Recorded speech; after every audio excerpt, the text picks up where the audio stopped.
Please join me in welcoming Denzel Washington.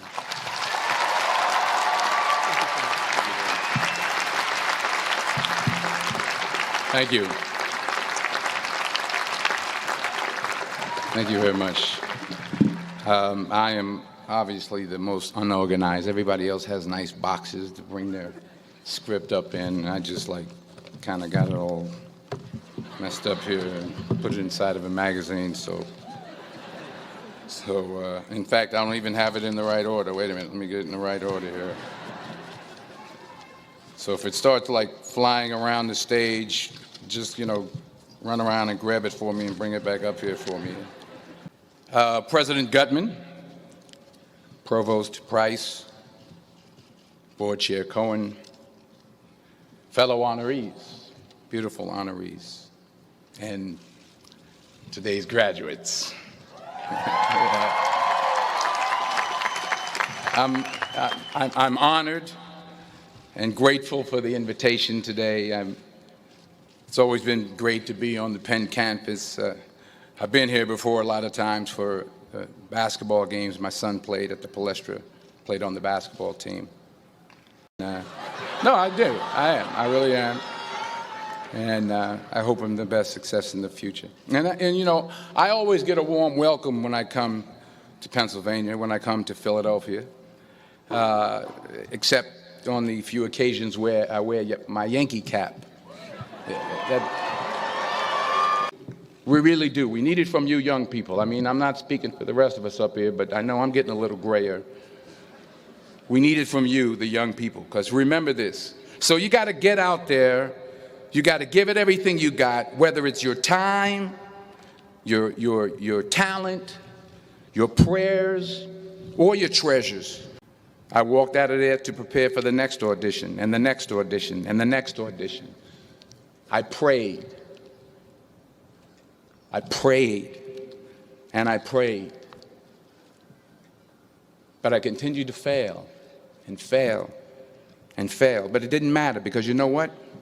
There's an old saying, you hang around the barbershop long enough, sooner or later you're going to get a haircut. So you will catch a break, and I did catch a break.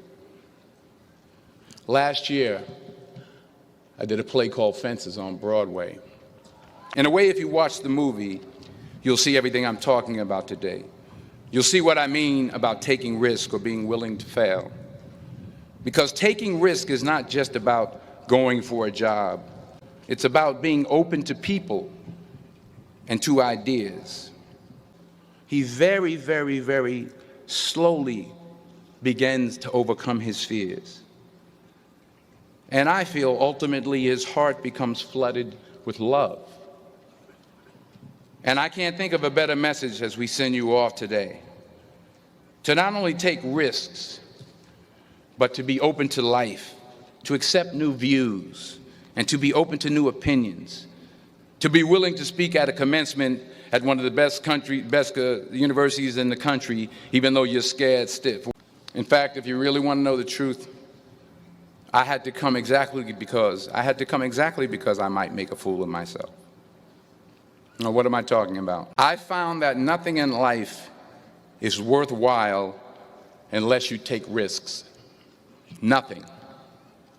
Nelson Mandela said, "There is no passion to be found playing small and settling for a life that's less than the one you're capable of living." Now, I'm sure in your experiences in school and applying to college and picking your major and deciding what you want to do with life, I'm sure people have told you to make sure you have something to fall back on. Make sure you got something to fall back on, honey. But I never understood that concept, having something to fall back on.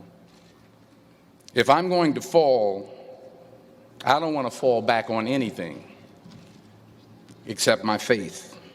I want to fall forward. And for those who say, well, you're a movie star, millions of people watch you and watch you speak all the time, well, that's true. That's technically true. But I'm not actually in the theater watching them watching me. I think that makes sense. I was thinking about this speech, what I should say. I figured the best way to keep your attention would be to talk about something, really juicy Hollywood stuff, like I thought I could talk about me and Russell Crowe getting in arguments on the set of American Gangster, or but I said, no, you're a group of high-minded intellectuals, you're not interested in that. Or maybe not. I think that makes sense.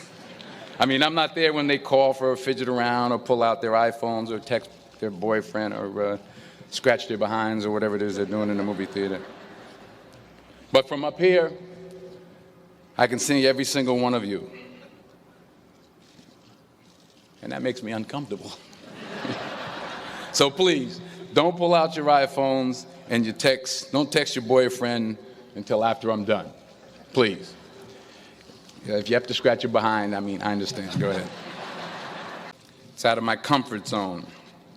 You dress me up in army fatigues or throw me on top of a moving train, as someone said, unstoppable, or ask me to play Malcolm X, Reuben Hurricane Carter, or Alonzo from Training Day. I can do that.